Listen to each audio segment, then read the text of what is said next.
विलासराव देशमुख मार्ग या मार्गाची कमान उभारण्यासाठी महानगरपालिकेने खड्डे पाडलेले आहेत रस्त्यामध्ये आणि कुठल्याही स्वरूपाची बॅरिकेड्स न लावता ही खड्डे आज जशीच्या तशी होती आणि त्या खड्ड्याचा बळी ठरला काल रात्री एक अंबेजोगाईवरनं निकम नावाचा माणूस हा सरकारी दवाखान्यामध्ये आपल्या काही कामास्तव आला असता त्याचा दुर्दैवी अंत झाला।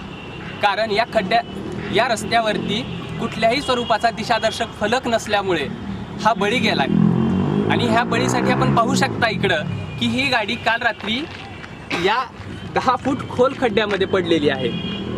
ही गाडी ह्या रोडवरनं आली, देशिकेंद्र शाळेसमोरचा जो उड्डाणपूल आहे तिथून हा व्यक्ती इकडे येत होता सरकारी दवाखान्याकडं आणि तिथून तो समोरच्या ह्या खड्ड्यामध्ये पडलेला आहे आणि इथेच त्या बिचाऱ्याला जीव गमवावा लागला। हा नक्की बळी आहे तरी कशाचा?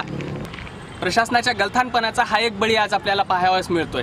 कारण कुठेतरी दिशादर्शक फलक लावायला हवेत, रस्ता बंद आहे, काम चालू आहे, अशा प्रकारचा कुठलाही फलक या कंत्राटदाराच्या मार्फत लावण्यात आलेला नाही किंवा महानगरपालिकेच्या मार्फत लावण्यात आलेला नाही आहे। तर आपण जाणून घेऊयात यावरील सामाजिक कार्यकर्ते उमेश कांबळे यांची प्रतिक्रिया। काय प्रकार घडलेला आहे? इथं एक अंबाजोगाईहून एक निकम नावाचा व्यक्ती भरधाव वेगाने आला आणि त्याला माहिती नसल्यामुळं तो खड्ड्यात खाली पडला आणि त्याचा मृत्यू झाला।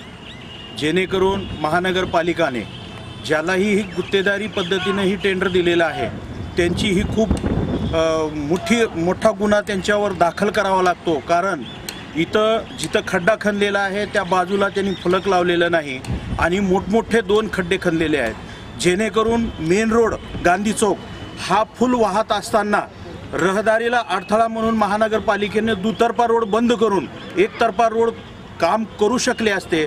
परंतु नागरिकांची हेळसाळणी केल्यासारखं ज्याही गुत्तेदारांनी हा खड्डा खणलेला आहे त्याच्यावर दंडात्मक कार्यवाही होणे गरजेचं आहे। याच्यासाठी आमदारांनी, खासदारांनी आणि माननीय जिल्हाधिकारी साहेबांनी याकडे लक्ष द्यावं। महानगरपालिकेनं परत लातूरमध्ये अजून PVC पाईपवाले पूर्ण रोड खंदत आहेत, जागोजागी खड्डे करत आहेत, याचं नागरिकांना हे बळी ठरत आहेत, याकडे त्यांनी लक्ष देणं गरजेचं आहे। आणि हा जी अपघाती मृत्यू झालेला व्यक्ती आहे हा उपचारासाठी आलेल्या रुग्णाला भेटण्यासाठी आलेला होता, परंतु त्याचाच आज बळी गेला।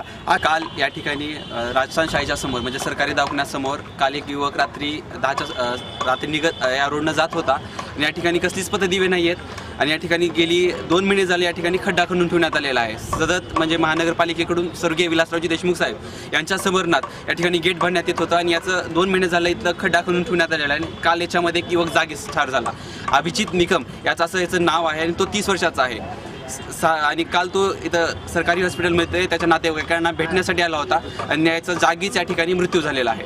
तर सदरील जो कोणी गुत्तेदार आहे त्याच्यावर कारवाई व्हायला पाहिजे, गुन्हा दाखल व्हायला पाहिजे, कारण त्यांच्या निष्काळजीपणामुळे एक सामान्य नागरिकाचा जागीच मृत्यू झालेला आहे।